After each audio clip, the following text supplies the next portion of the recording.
Welcome. Good evening, everyone. Lovely as always to be with each of you. Nice to see your beautiful hearts here, your presence. I'm always touched to be able to meet in this way with each of you. Yeah. So I'd like to extend a call out to everyone who hasn't signed up for the retreat yet. We have our next online retreat, August 25th through the 27th. We will be focusing on the strength of Buddha nature. And I've been reflecting a lot on strength, and it's something that's often not acknowledged much on the spiritual path. And it is so utterly necessary that we know our strength. And often when we think of strength, we think of almost like a willpower, a pushiness, like a fighting, and almost like an aggressiveness. But spiritual strength, this is what we're going to be focusing on the retreat, something quite different. It's more like being a tree that's deeply rooted into the earth, deeply rooted into a sense of power and uprightness, deeply rooted into the nurturing energies of the earth, of the soil, the foundational energies of the soil, and the flowing energies of water and nutrients. This weekend, actually yesterday, I was out in the mountains, and I just came to this big opening in the trees and just saw this massive range of mountains. It was the back side of the La Plata Mountains here in southwest Colorado, and I was just absolutely stunned at how these mountains had been standing here for millions and millions of years, just in utter silence, utter strength. And this is the type of realization of Buddha nature. It's a silent, timeless strength, and a strength that can carry us through whatever life throws at us, whatever difficulty, whatever challenge, whatever heartache. And so please sign up for the upcoming retreat where we're going to focus on this strength, this deep, very pure, holy strength. It's the primary reason most people, if they do have an awakening experience, it doesn't stick. It's because they don't have a connection to this strength. They're not deeply rooted in this aspect of divinity. So it's so grounding, so helpful to have on the path. So helpful to have just in life in general.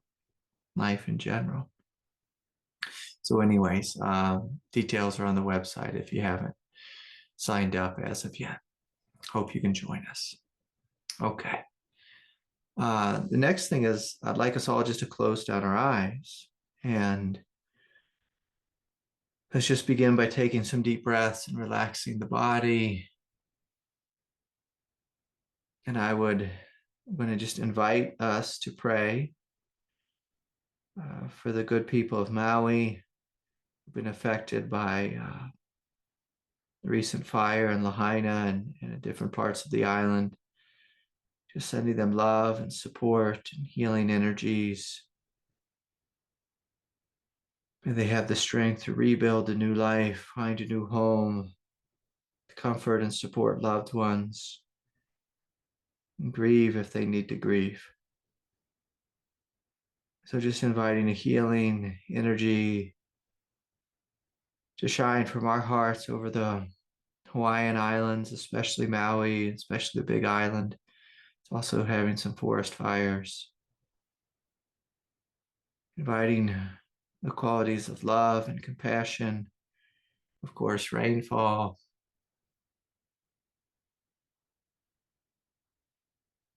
Inviting peace to flow into those who are suffering in the Hawaiian Islands. And just because we have big hearts, let's open up our prayer.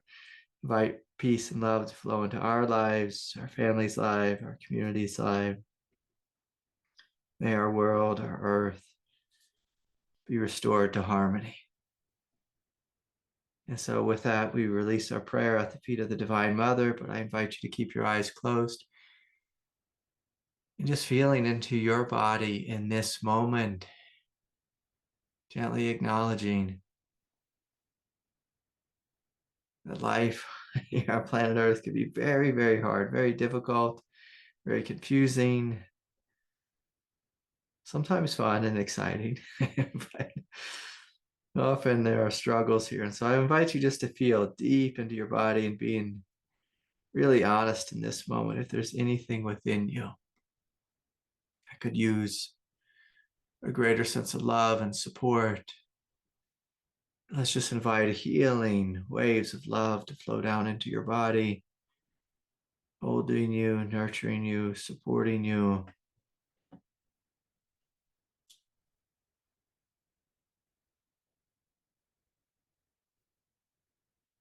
And we'll just begin with this gentle inquiry. What is my relationship with spiritual strength? So as you feel inside,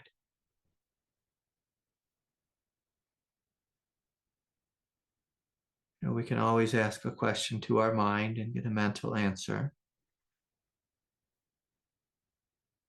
But I invite you to feel deep into the heart, deep into the belly, deep into both the heart and the heart.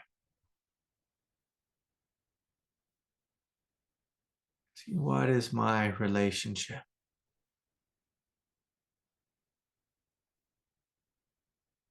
to spiritual strength? Do I know my strength?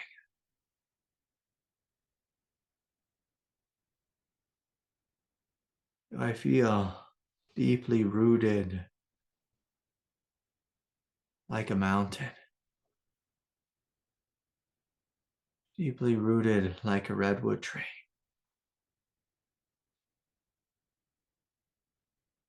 Or am I feeling as if my strength is lacking or deficient? And if you feel deeply rooted, I encourage you to root even deeper. If you feel any sense of lack, I invite you to see what that lack is. See if there's a shadow, if there's a wound.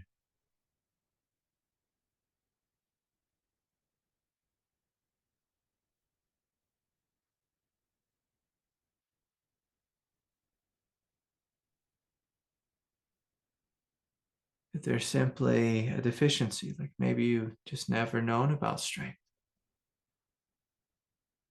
Maybe you felt weak in your body or struggled with an illness, or maybe mom or dad didn't fully believe in you.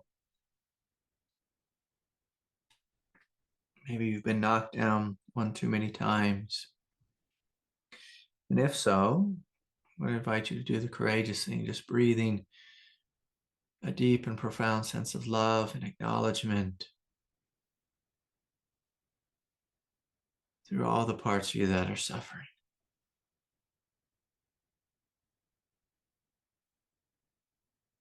This is actually how we develop strength, through being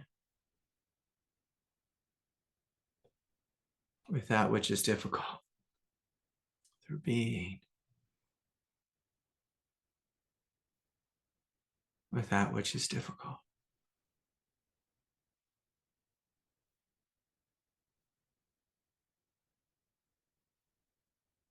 And so just continuing to breathe and to soften and to open, and even to ask again,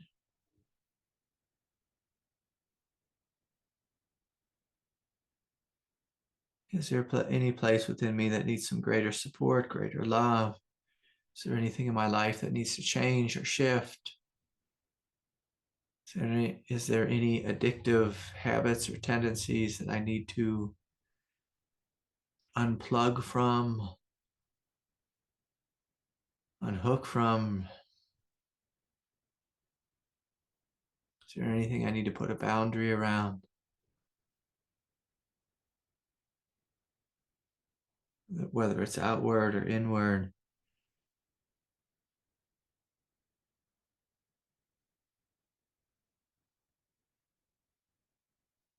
And sometimes our body tells us we need to have more time in silence.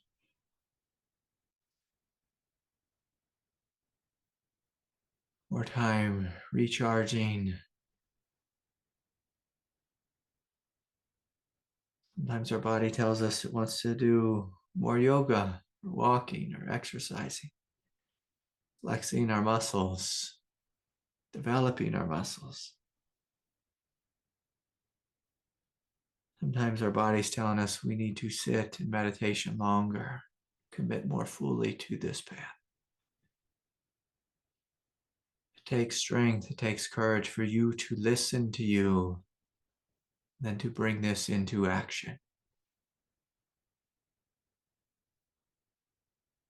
To bring this into action. So as we take final breath together, as we're just sitting quietly here, I will ask you, what is it that you commit to on this path? What is it that you commit to?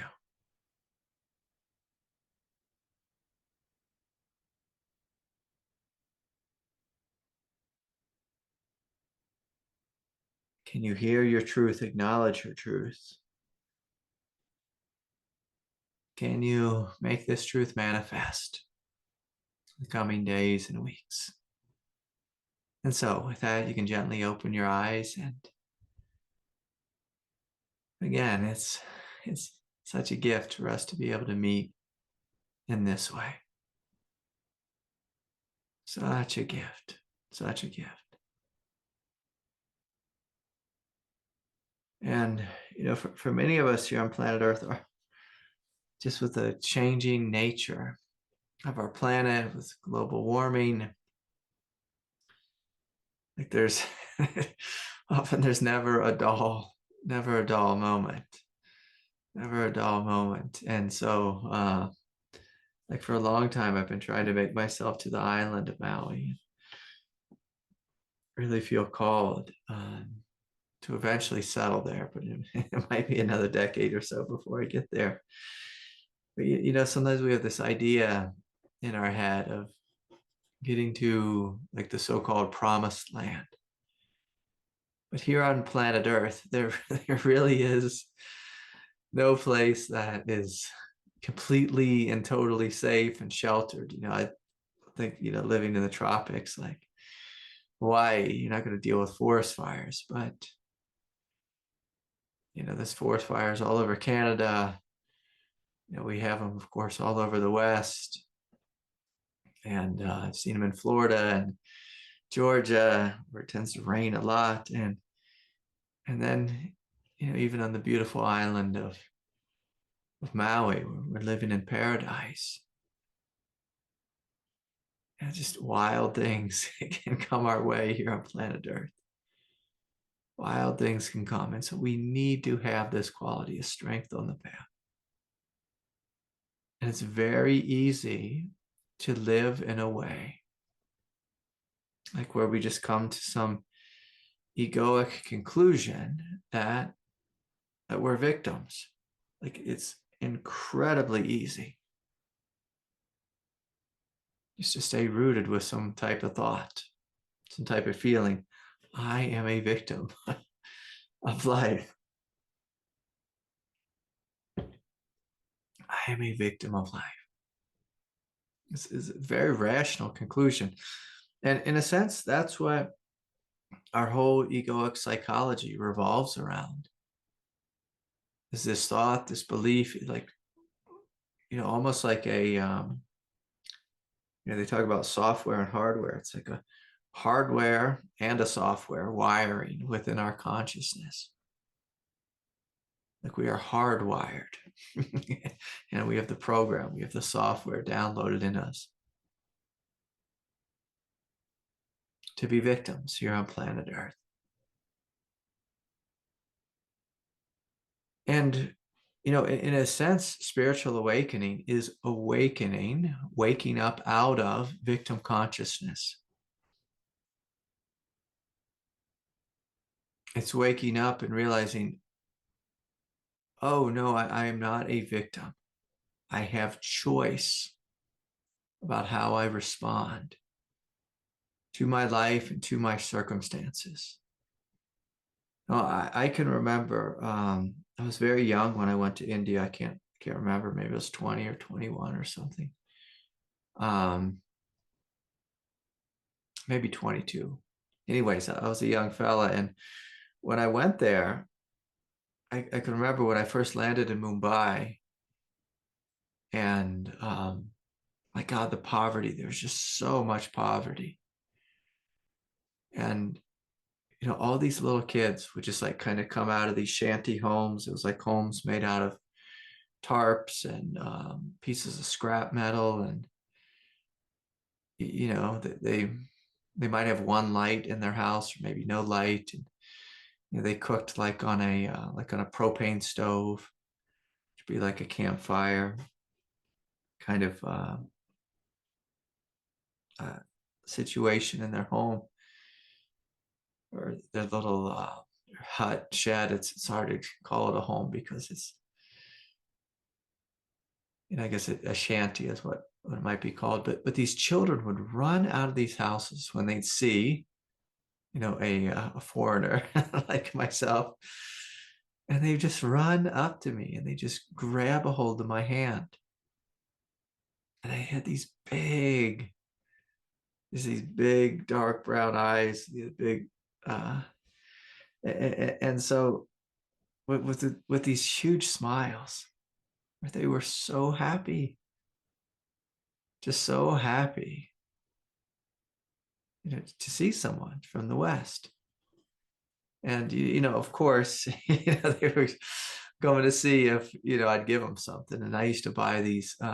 In India, they have these like miniature bananas, like they're this big, and I'd buy a rack of them, and this would be like 20 bananas, and I'd buy them and like hand them out to all the little kids, and then I'd run away because they just like grab all over you, and it'd be like 10 little kids grabbing and pulling on your clothes, um, and they'd be practicing their English. They'd be saying hello, hello, in their Indian accent, and their parents sometimes would come out and smile, and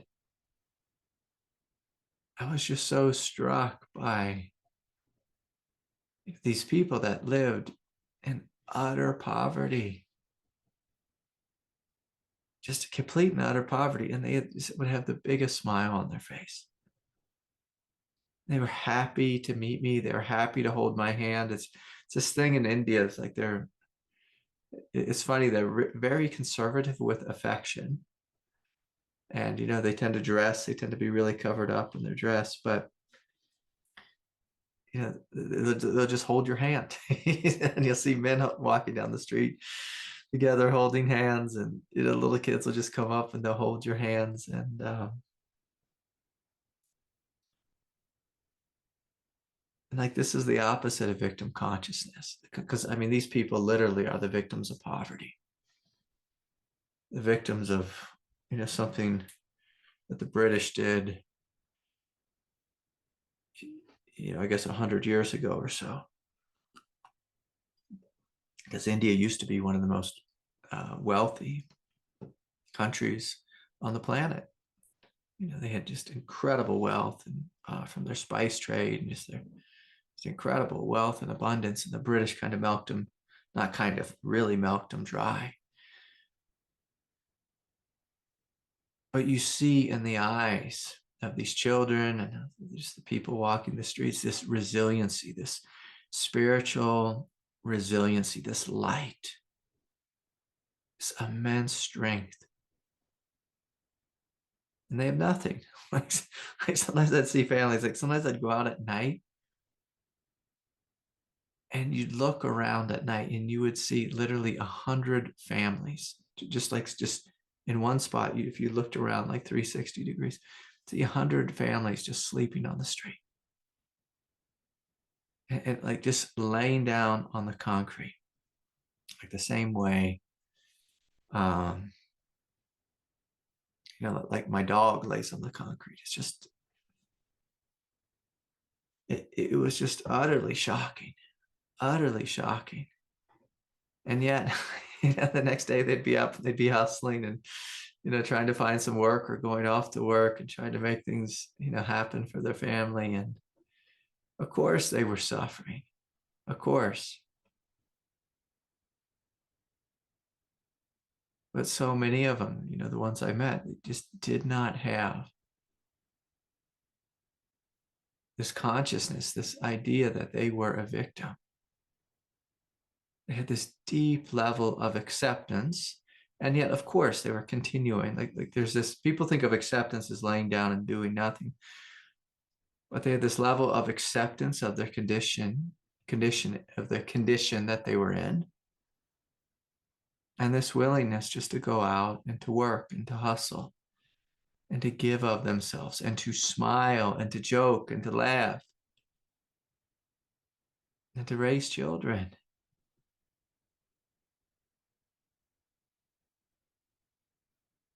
And in life, we have 1,000,001 reasons. 1,000,001 reasons to be a victim. It's just countless reasons. The spiritual awakening is the choice to see the vast, spacious peace in every moment. The choice to be connected to this absolute love in each of our hearts.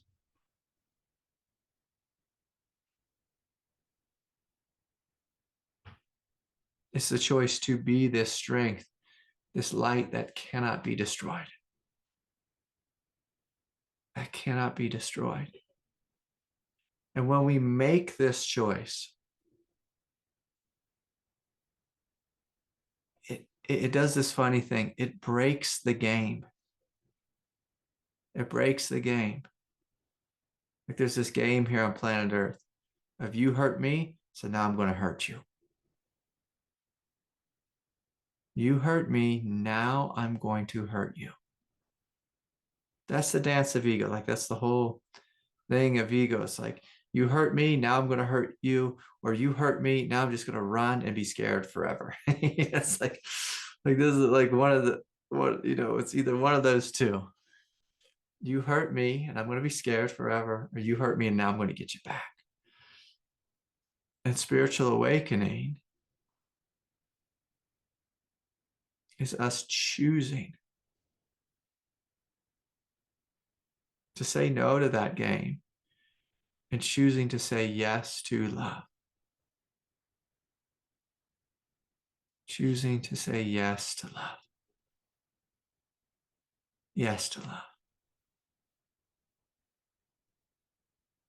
It's choosing, instead of being just this individual egoic consciousness with,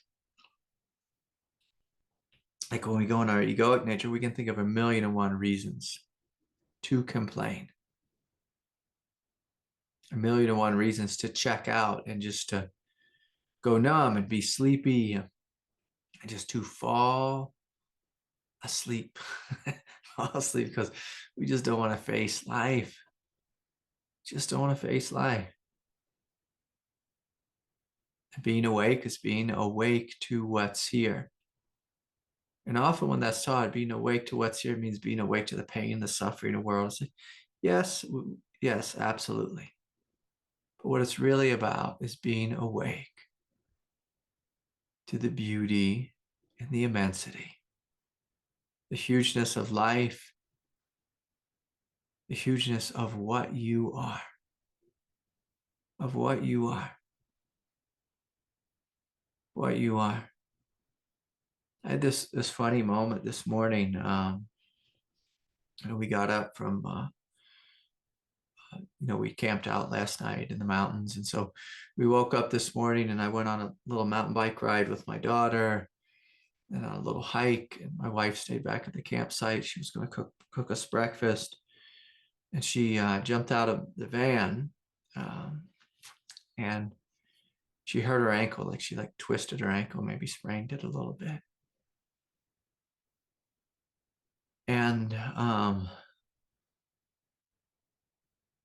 And, so all of a sudden it was like, oh boy, okay, like she's in some pain, got to get her back. And all of a sudden my body, just with my long COVID, it's hard for me to be up at altitude, and my home's at like 6,500 feet and I was up at like 8,000 or 9,000 feet. So a lot higher. And, just in that moment, she got hurt. And then I started to get this really bad vertigo with some like a little bit of altitude sickness. And it's like, okay, things are falling apart here. And so I said, okay, let's pack this show up. We'll get the circus on the road. We'll get us back home. And as I was driving home, I just looked out the window, just leaving the campsite. And again, just seeing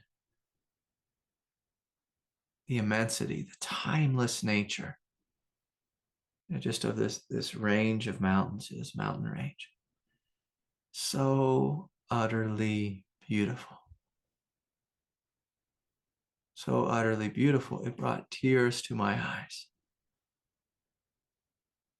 And this is the thing, when we are awake, you see so much beauty everywhere. Like I could have easily been in my mind, oh, this isn't fair. I shouldn't have altitude sickness. I've been in Colorado 30 years and life isn't fair. That I have this long COVID, and too bad about my wife. Oh, she's a victim of whatever circumstance, and that's just terrible. But not to have any of these thoughts. We have an acceptance of what is, the limitations of the human body. And at the same time, we are awake to the beauty and the immensity of life. And here I was shedding tears just at the absolute beauty of the mountains. And there was this communication from my heart to theirs. I miss you, and they were missing me, and we're wanting more of each other, and this deep love. And I had just such a sense of gratitude, just such a sense of gratitude. It would have been very easy to complain. Oh, the camping trip is cut short. Now I can tell you that Doodles, he almost started complaining, because when I packed up the tent, he looked at me saying, what's going on here? Why are you packing up the tent? He wasn't ready to go home. He liked camping out. And so if anyone was complaining, it was Doodles. But he didn't go into victim consciousness. He just gave me a look. He just gave me a look saying he wasn't done. So I said, okay, I'll take you guys back next weekend. So, on this path, we have to be very careful with our mind. So our mind can so quickly, so easily just go into a state of complaining, or a state of judging and attacking others, or wanting life to be different than it is. Sometimes I sit down with people and I say, hey, how's it going? And they say, well, this person shouldn't have done this to me. That person shouldn't have done this to me. This other person shouldn't have done this thing to me. My mom and dad did it. And it's like, there's just this list of people who've hurt them, who've offended them. And again, like that all may be true. It all may be true. But my question is what moment are you living in? Like, are those people hurting and offending you now in this moment? Like, are we living 20 years ago? Or are we awake and aware to this moment? Are we awake and aware to that which is resilient? Are we awake and aware to the beauty and the divinity that is in our heart and the heart of the person we are speaking to? Are we awake and aware of that which is divine? that which is divine. Now, there's this wonderful thing that happens, because again, I don't want anyone to think I'm speaking about or teaching in a way that's spiritual bypassing our pain. When you come into contact, when you choose to be rooted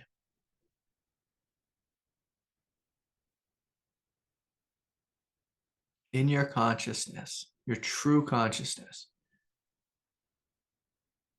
when you choose to be rooted in the heart, in your strength, in your resiliency, and people offend you,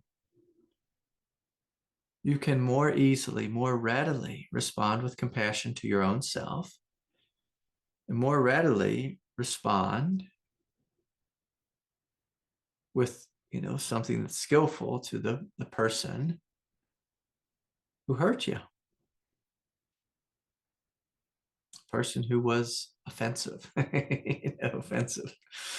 And I want us all really to look at what is offensive, because my God, in 2023, you do anything and you're just offensive, you're just offensive. And so we're just so utterly, so easily offended these days. It's a little ridiculous. It's a little ridiculous. It's a good question. Like, do I need to be so offended by this? Like, do I need to worry about this? Do I need to worry if someone wasn't completely and totally politically correct? Like, is that worth my consciousness? And by that, I mean, is it worth it for me to lose my consciousness, lose my peace, lose my connection to my heart, my love, and my compassion, if a friend of mine says something that's incorrect?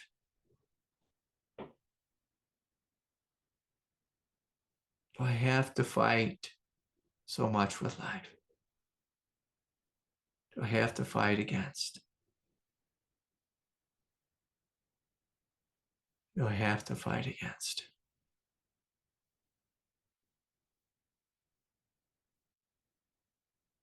And so sometimes strength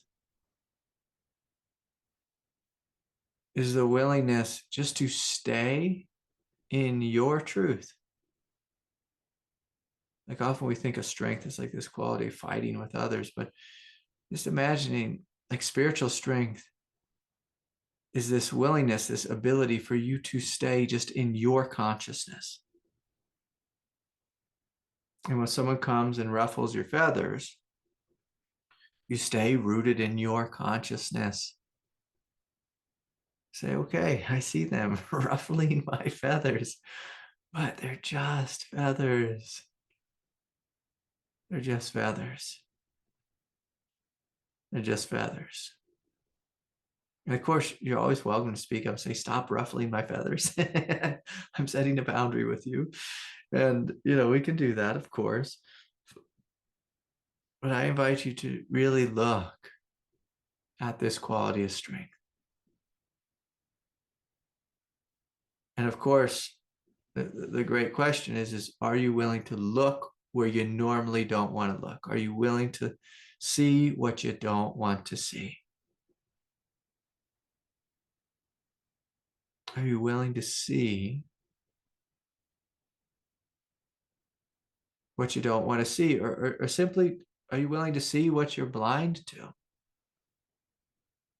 Now, I was at jiu-jitsu the other day, and I was rolling with some fellas, and a bunch of people kept giving me some feedback. And at first I argued with them because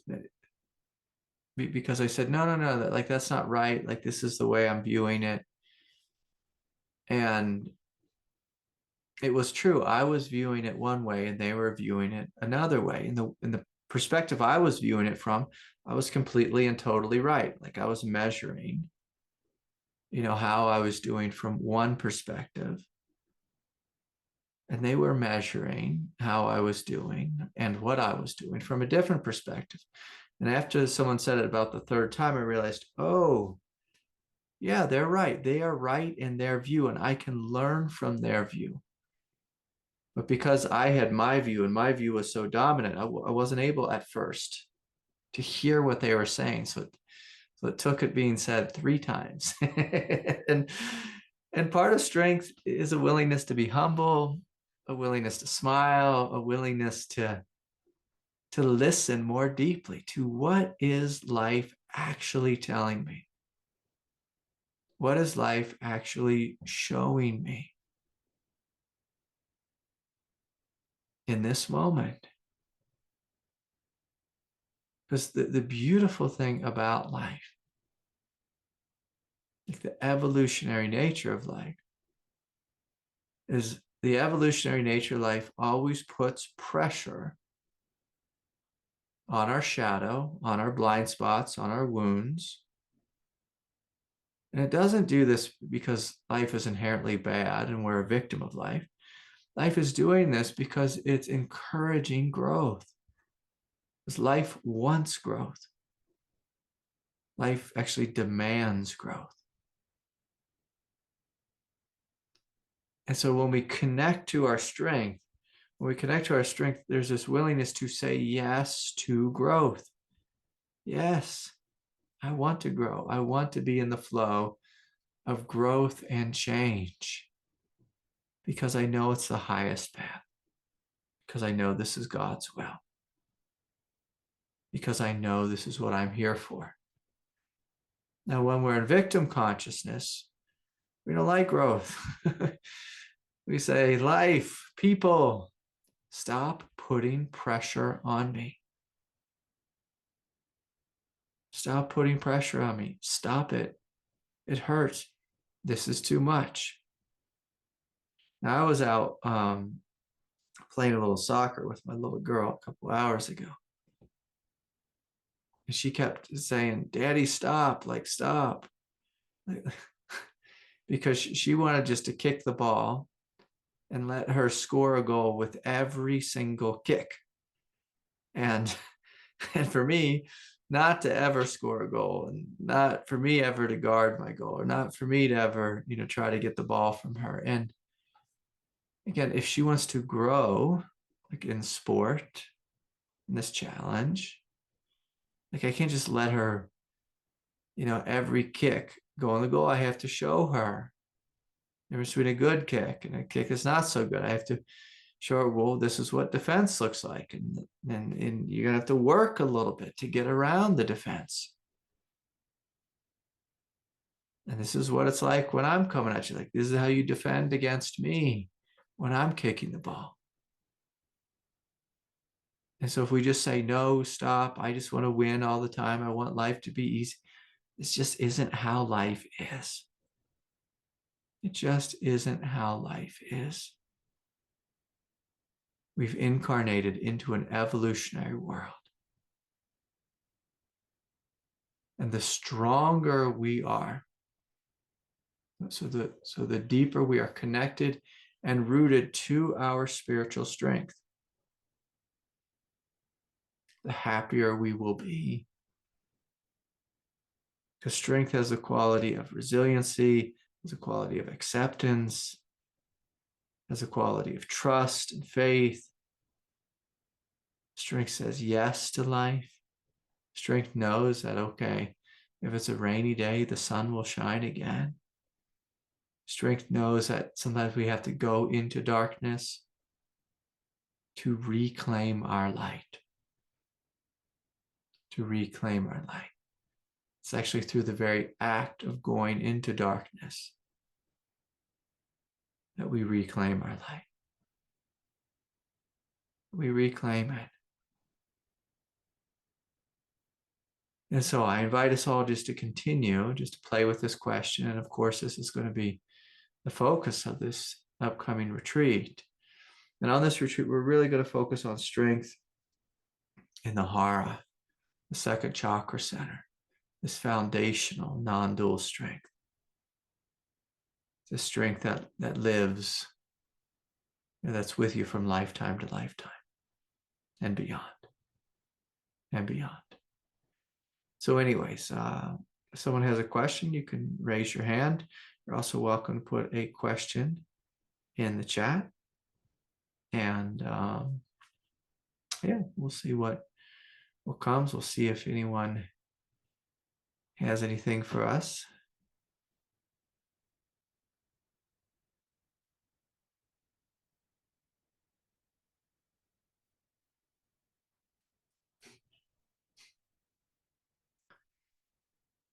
And so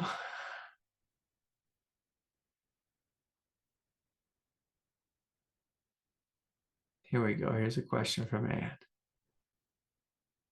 All right. Anne, are you here? Yeah, I'm here. Hi, Anne. Now I got to think of a question. Hi. This never happens that nobody raises their hand. I'm going to be talking to you soon, but maybe this would be a time to just bring this up, which is I'm feeling really scared. And About? It's about my brother. And we've talked about this. My brother hasn't talked to me in 10 years. And when I've tried to contact him, he won't respond. And it's been on my thing of I'm going to awaken and I'm going to get into my power and I'm going to handle this, but I'm not ready. And then last night Well, hold on a second. I'm going to handle this. What needs to be handled? Well, I don't know. Maybe I have to drive down there. I just want to talk to him and try to, bring our family back together. Yeah. And so I had a dream last night that woke me up, and it was a very clear message that there's something wrong and I need to contact him.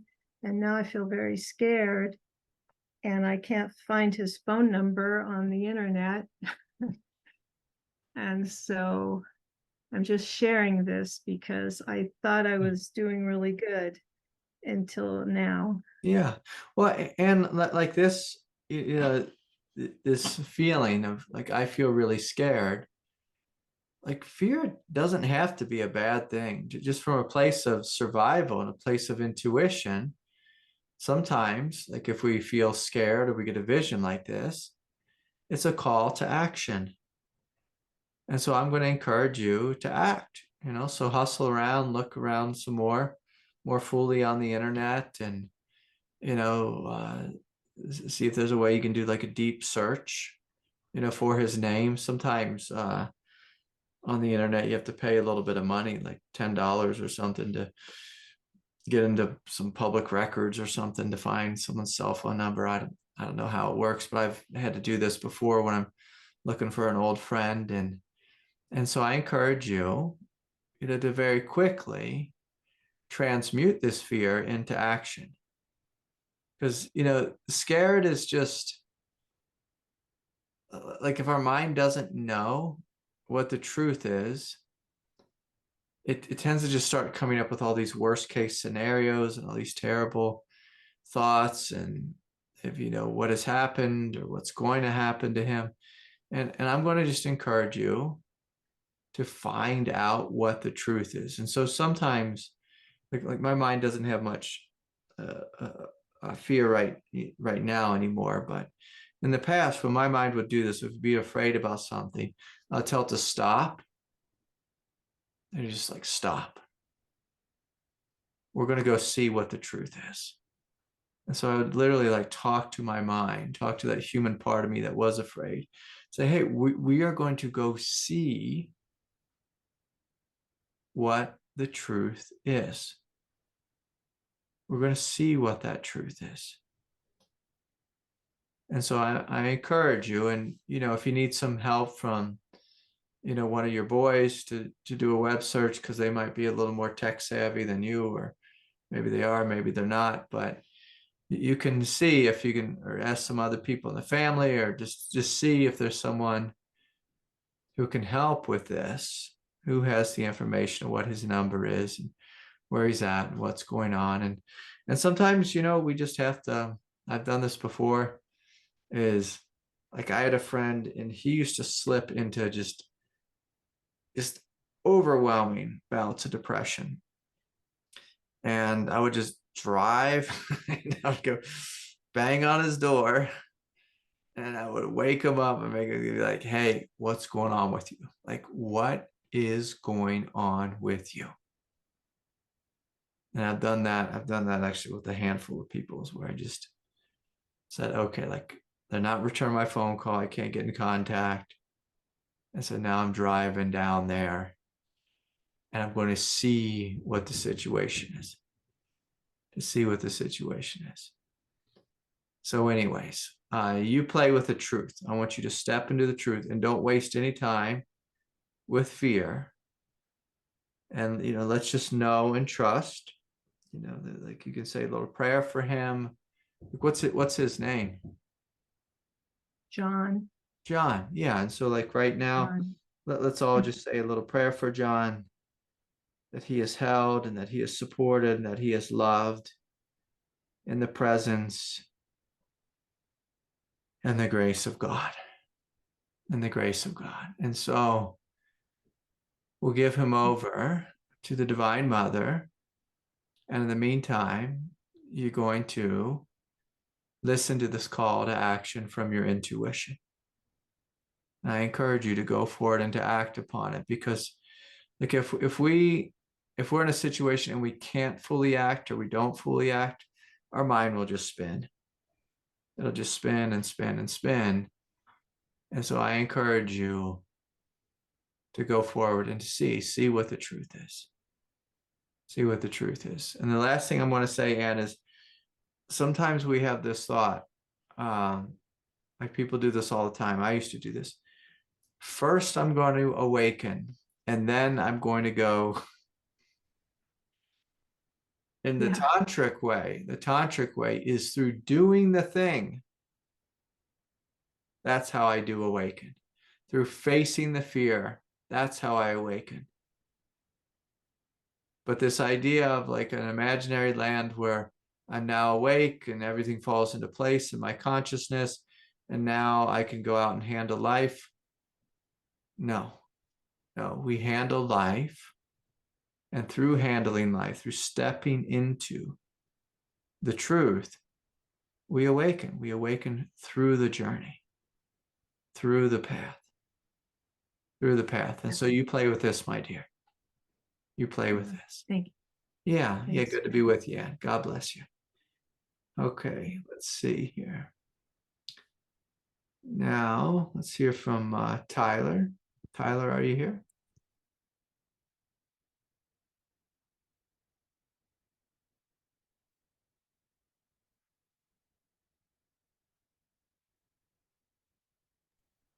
Hello. Oh, there you are. Hi, Tyler. Hey. What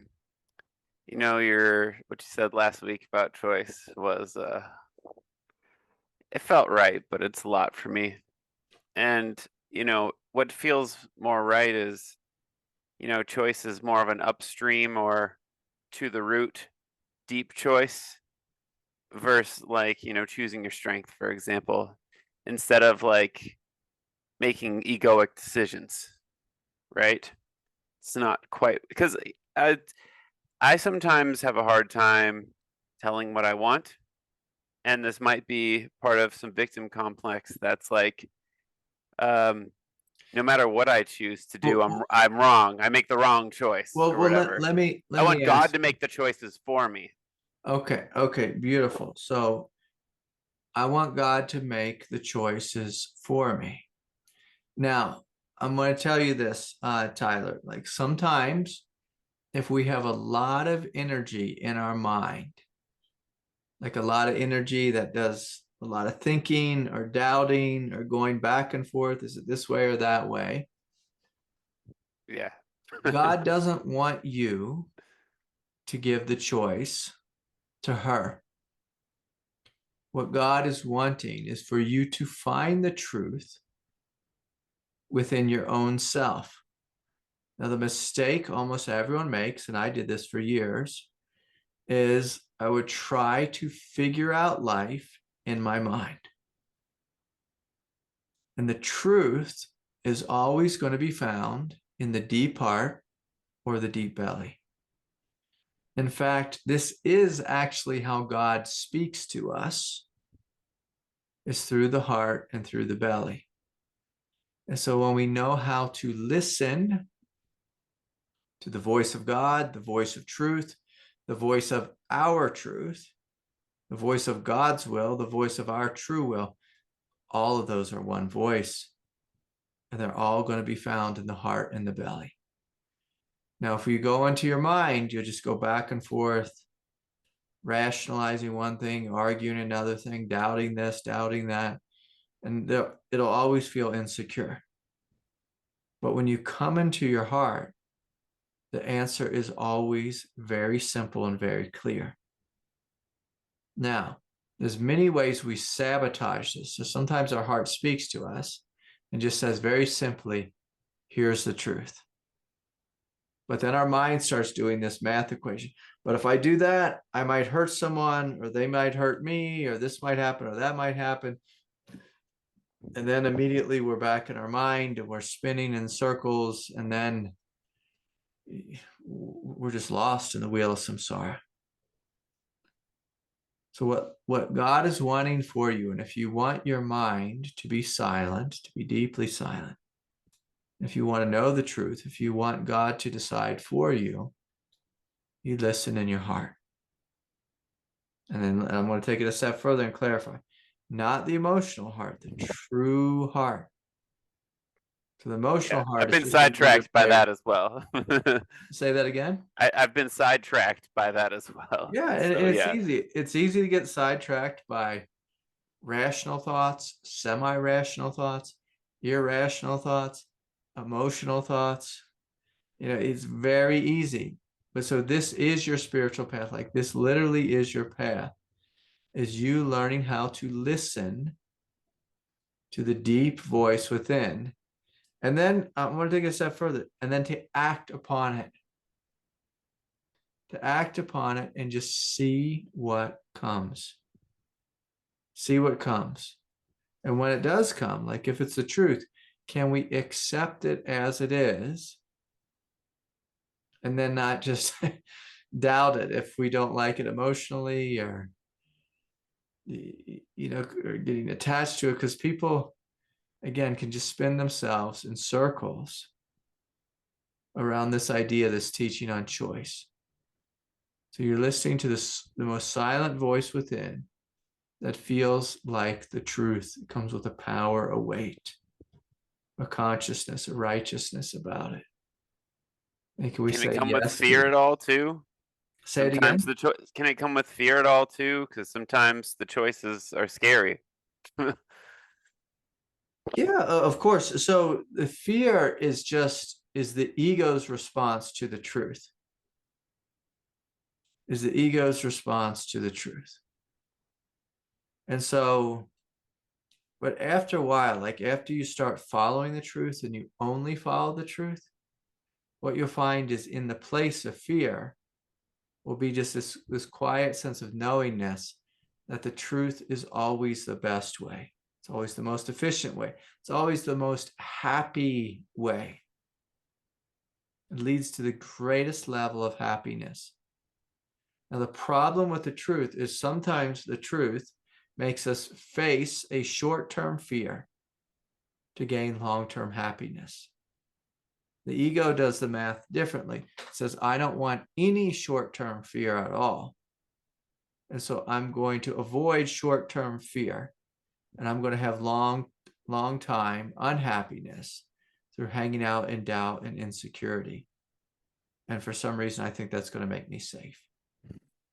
And for most of us, like we've lived long enough where we come to a sense of, gosh, that really doesn't work. Like, I don't want long-term insecurity. Like, I want to face short-term fear and have long-term happiness.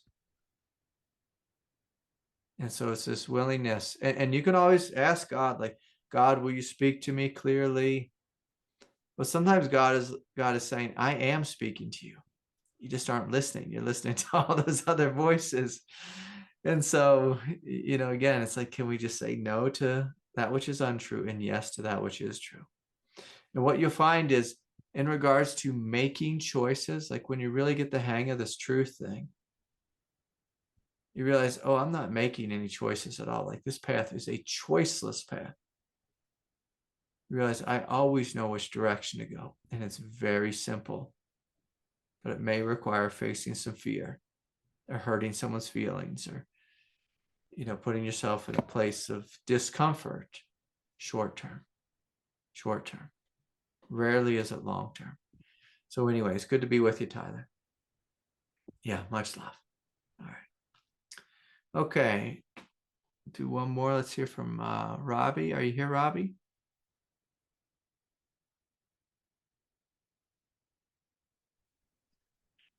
Hi, been a while. Hey, Robbie, Right? good to see you. Haven't talked to you in a long time, right, Craig? Yeah. What's happening? I might be, I'm repeating myself over the last time we talked, just a short time ago, but I had a pretty powerful experience about trying to resolve some grief that came up. Mm-hmm. And I know specifically what it is from like, it's from 20 years ago now. And it feels like every time I try to process it, my nervous system just gets overstimulated and I end up just, feeling like wired and just kind of like bad. And we talked about the feeling in the belly, just going deep into having to travel deep into the feelings in the belly where the feeling is really the strongest. And like the stages of grief is like the last stage before acceptance is depression. Well, now hold on a second. That's not the stages of grief that I know. Okay. Really? Okay. Yeah, well, I'll run through them real quick. So the stages of grief, depression tends not to be one that I would say. So first there's, like just this sense of almost being numb. And like the first stage you might call it depression, but the first stage is almost like this avoidance or like shock or like not even acknowledging that this thing happened. Okay, then the second stage tends to be some level of either anger and or sadness. We feel the anger fully. We might find under the anger is sadness. Sometimes it's sadness that comes forward, and under the sadness is anger. And after we felt those two big emotions fully and completely, like through all the layers of them, then we tend to just float into just like naturally a space of acceptance and forgiveness. And then with that, we get on with our life. And so depression normally comes about through avoidance of feelings. Like when one really avoids or represses or suppresses their feelings, then there tends to be depression there. Does that make sense? Yeah. This is like the crux of my question that I'm bringing up that really came forth. So is I want to face these feelings and like I'm getting rid of all distractions and all that stuff and just kind of trying to give up figuring things out. And I feel like I have to dive into that depression, but I don't want to be depressed. I want to dive into the depression, but I don't want to get like indulge in it and like become depressed. Okay, good.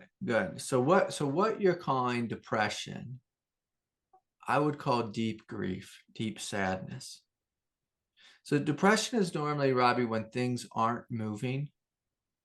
But when you dive deeply, like what you're doing right now is you're consciously choosing to face what's within you, these deep, heavy emotions. Like this is actually what grieving is the choice to be with things that are deep and heavy. And when we're with them very consciously, you'll notice they begin to move. They'll begin to empty. Now, here's the thing about these feelings is, depending upon the extent of them, sometimes they move very quickly and swiftly, and it's like we have a big cry, and then we do the group hug, and then the sitcom is over, and it's like everyone lives happily ever after. But for most of us, if we have deep like the deep sadness that's been going on for, let's say, 2 decades, if this thing has been repressed, that is actually a form of depression. But when we choose to face it, that's when the depression ends. And what's happening, then we're moving into the expression part. So this thing is beginning to move. We're beginning to face it. And be prepared to have some very uncomfortable things. And so you said, like, I had this wiry feeling moving through my body. Like, a wiry feeling is probably little bits of anger that are associated with it. Yeah, for the first time last night, I was just like, oh, it was from a breakup. And I was always like, oh, she's such an angel. And last night, I just like had a good cry, and like the deepest cry I've ever had about it. And I just was like, she effing ripped my heart out. You Good. like, Good. It's Good. like, oh, I've never said that before. Good. See, that's not depression. That's something beautiful. That's the ending, the emptying out of your sadness, of your hurt. And so let more of that come. Let more of that come. It just seems like it was up here, but it feels like there's a lot down in my belly that I haven't even touched the belly yet. Yeah. But again, like, you're doing the work. So this is the way. So like, when someone's depressed, like, the thing that I often ask them is, like, what are you sad about? What are you angry about? And these two questions, through feeling the sadness and feeling the anger, depression will end. Because depression is like us spinning into a hopelessness. But when you're willing to feel what's there, like when you're willing to feel sadness, that tantrically the sadness will transform into a tenderness and innocence and open-heartedness and compassion toward oneself and toward life. And that anger will transform into power. And so, like, for a lot of people, they need to get angry first in order to heal. And anger is actually, it's a very forward moving force. It helps you to get out of depression, out of pain, out of sadness, and say, okay, like, this person broke my heart. Okay, that happened 20 years ago. I'm ready to go and love again. I'm ready to let go of this. I'm ready to bury this. I'm ready to have a fire ceremony and just, tell this whole thing, I'm done with it. I'm done with you. I'm not going to carry you within me any longer. And I'm going to go out into the world, and I'm going to find love again. I'm going to find the truth. I'm going to live my best life. And so I encourage you to ride the waves, to feel all the sadness and the anger that's here, and to trust in the process, my friend. But what you'll find is, like you're describing, you might have, like, sometimes when we open to these emotions, it feels like we're opening to Pandora's box. I'm pretty spooked about. Yeah, well, I'm pretty freaked out. But again, like, part of getting angry is just acknowledging, okay, this is what's happening in my life right now. I want a greater life. In order to get a greater life, I've got to get over being spooked. I'm facing what's here, and I'm moving forward because I love myself, because I care about myself, because I deserve a life of love. Because this beautiful heart of mine, I'm not going to let one girl define the truth of me. I'm not going to let one girl crush my heart. I am choosing to love what's here, and then to go out and courageously love again. And so you're not going to find this truth that I'm speaking about if we're spooked. We have to say, okay, I am spooked, but I'm going to go forward because I care enough to dive deep into this hell and empty this hell out of me, empty the past out of me, release it from my consciousness. And so I'm going to invite you. You saw that that bobcat the other day. I'm going to invite you to take that as a most auspicious sign of your strength, of your power, of your resiliency. And so you take that energy, say, no, I am not prey. I am a predator. I am this victorious one. I am this strength. I am this power. So do you, like in native traditions, like you see a cat, like that's a sign of power. Great power, great strength. That's a sign of a victor, not a victim. So again, I'm going to invite you just to play with it, to run with it. And Robbie, you will feel uncomfortable. Like the work of grieving is deeply uncomfortable. But I'll tell you this, through facing it, you develop this tremendous strength. And then in the future, if grief comes again, or when it does come again, you're not afraid of it. You actually enjoy it because you realize it feels like going on a long backpacking trip and taking off your backpack. Doesn't feel like just descending into hell. It's just like, oh yeah, I'm happy to cry. I'm happy to let go. I'm happy to express some healthy anger and empty it out. If somebody was just like, I'll give you a jab of a needle into your arm and you're going to feel this, I'll be like, yeah, I'll do it.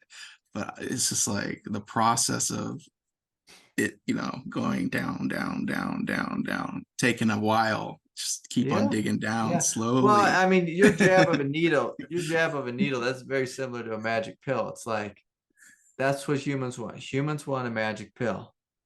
But in this evolutionary world, we wake up through walking in the direction of the truth, through facing our fears, through meeting our sadness with love. And Robbie, from a big sense, like a tantric sense, a non-dual sense, this is God showing you how strong that tender heart is that you have. Because when we have a girlfriend, they break our heart. The thought is, she broke my heart is broken, this destroyed me. And in a sense, that's true, like it hurt egoically. But your heart isn't destroyed. You have such a beautiful heart. You have such a loving heart. You have such a deep heart. And so through you facing, you descending, through you not taking that shot, through you going deep with yourself, you discover, oh, I am strong. And you will know your strength. And you know this like from your athletic career, just, like doing sports. Like you can envision yourself as a great swimmer. It's not until you go out there and start swimming some laps and then you're practicing every day and you're giving everything and you develop as a swimmer that you realize your strength and your power. You get into those flow states. And so this is what God is wanting for you, is for you to realize the strength of your heart. And anytime we come to this world with a tender heart, like it always has to be balanced with strength. And that's many of us on the spiritual path, and you specifically. So Robbie, so good to see you, my friend. So good to see you. Yeah. All right. Okay. There's 2 questions from the chat, and then we'll call it a night. Hi, Craig. Does awakening to the self require some type of working and effort?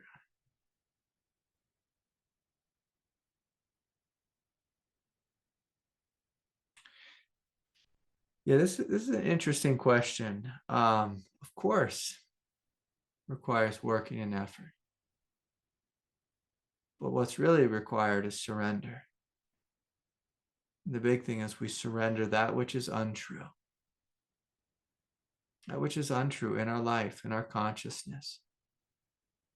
When we surrender that which is untrue, what we discover is the truth is already within us. And this truth is effortless.